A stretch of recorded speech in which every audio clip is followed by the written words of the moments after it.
네, 안녕하세요. 네,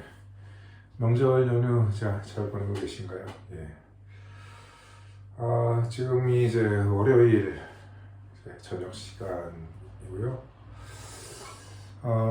지난 일요일, 어제였죠. 예. 이제 드디어 이제 검찰에서 이제 윤석열을 기소하면서 이 이제 개업 내란 사태가 이제 발생한 지 54일 만에 이제 내란을 이제 종식시키는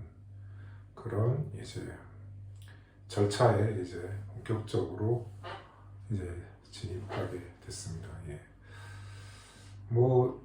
사실 당연하게 이렇게 흘러가는 과정인데 그 과정들이 상당히 험난했고 이게 거의 2달 가까이 이렇게 시간이 이렇게 걸린다는 거는 사실 저는 초반에 그런 일이 발생했을 때 좀 빠르게 이렇게 좀 이런 것들이 정리되는 걸로 그렇게 좀 어떻게 보면 조급하게 기대를 했던 건데 역시 이제 우리나라의 한국의 이제 기득권 세력들 특히 이제 뭐 대통령을 중심으로 한 그런 이제 법률가들의 그런 아주 끈질긴 그런 어떻게 보면은 법 기술을 활용한 그런 것들의 그런 장애로 좀 시간이 좀 걸렸다라고 이렇게 보여집니다. 근데 뭐 아무튼 뭐 어제만 해도 상황이 또 이제 그 검찰에서 이제 구속 연장 신청이 이제 2번 이제 반려되고 그리고 나서 이제 뭐 검사장 회의를 이렇게 또 검찰총장이 신우정 검찰총장이 이런 거를 딱 했을 때 정말 이건 또 이게 또 무슨 또 무슨 농락을 또 하려는 건가 그러면서 또 걱정이 됐었는데 결국에 이제 검찰로서도 이제 기소를 하지 않으면은 이제 자신들이 어떻게 보면 뭐 순장조로 윤석열과 함께 묻혀갈 수밖에 없는 그런 존재들로 낙인이 찍힐 수밖에 없기 때문에 뭐 피할 수 없는 그런 불가피한 그런 결과였다. 이렇게 보여집니다. 아무튼 이제 재판에 이제 넘겨짐으로써 이제 윤석열의 이제 운명은 이제 정치적인 운명은 이제 탄핵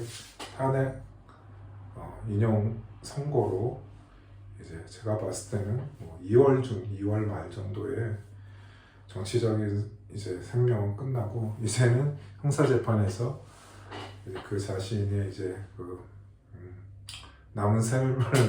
이제 어떻게 보내야 되는지 그런 거에 대한 처분만 남겨진 상태고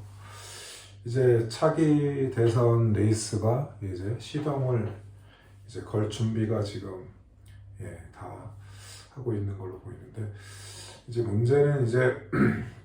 민주당에서 저도 전 방송에도 이제 그런 얘기를 했지만 이재명 대표가 이제 차기 대선 주자로 거의 뭐 이제 유력한 이제 그 대통령으로 지금 이렇게 여론조사상으로도 이렇게 나오고 있고 물론 이제 박빙의 승부로 이렇게 나오긴 하지만은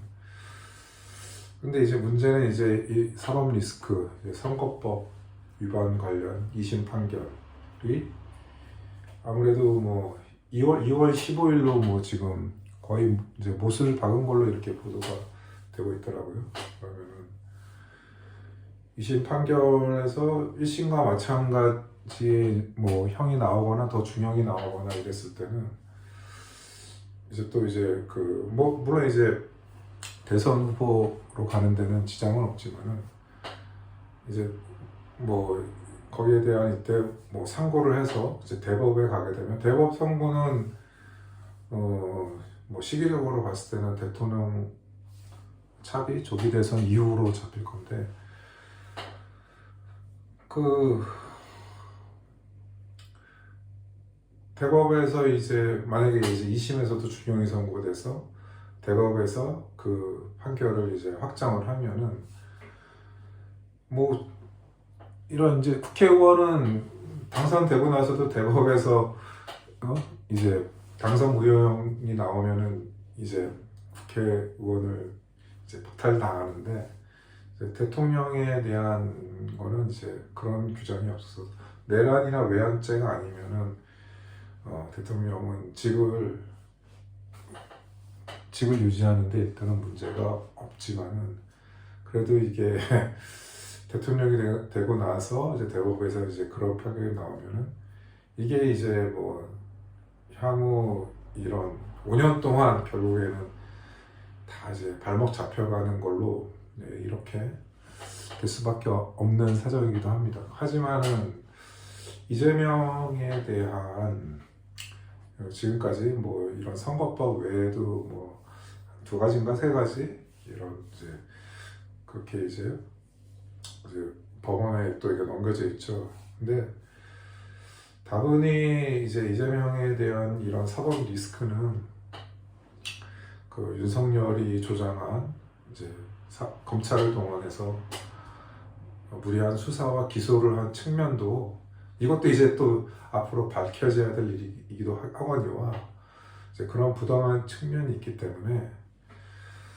이런 유력한 대선 후보의 이제 대통령으로서의 이제 피선거권을 물론 이제 법원이 뭐 이제 2심 판결도 이제 선거법원 2심 판결도 빨라지고 대법 판결도 빨라져서 사전에 이제 대선 후보로 못 되게끔 이제 그런 국힘당이나 그런 이제 보수 언론들이 주장하는 것처럼 아예 후보가 못 되게끔 그렇게 이제 법원을 이제 압박을 이제 하고 있는 상황인데 뭐 어차피 이제 법의 판단에 넘겨진 거기 때문에 법의 판단은 피할 수는 없지만은 뭐 윤석열에 비할 바가 안 되는 그리고 윤석열에 의해서 조정된 이제 그러한 사법 리스크로 그런 대선 주자의 길을 법원이 막는 것은 이거는 이제 명분도 없고 정당성도 없는 거라고 이제 저는 생각합니다. 그래서 뭐 민주당 지지 쪽에서는 뭐 지금의 어떤 이재명의 사법 리스크는 현재 이런 흘러가는 정국에서 전혀 이제 문제될 거 없이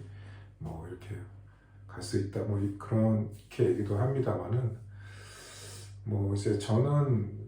아무튼 뭐 이번에 어떤 이런 내란 사태가 아니었으면은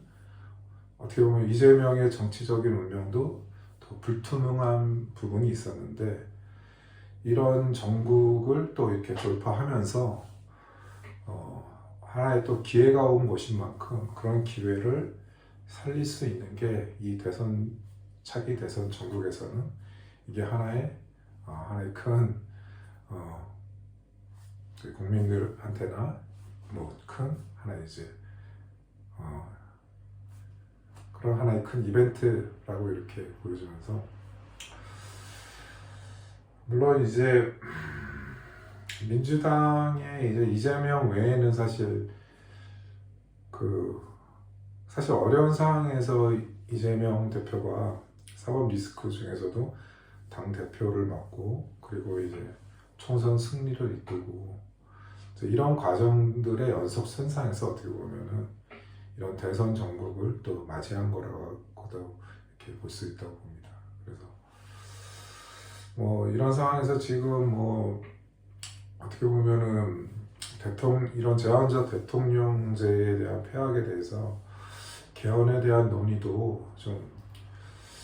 이뤄질 만한 국면이기도 했는데 이런 개헌에 대한 것도 이거는 이제 차기 이제 대선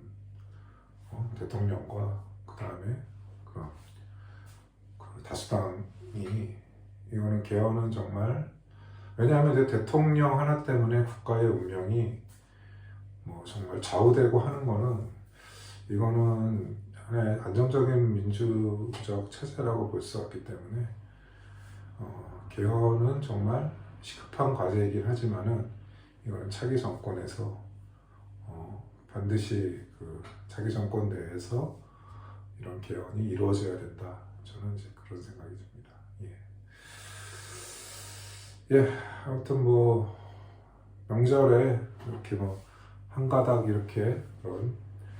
시국과 관련된 중요한 이런 사건이 이제 본 궤도에 이렇게 진입하는 거 보면서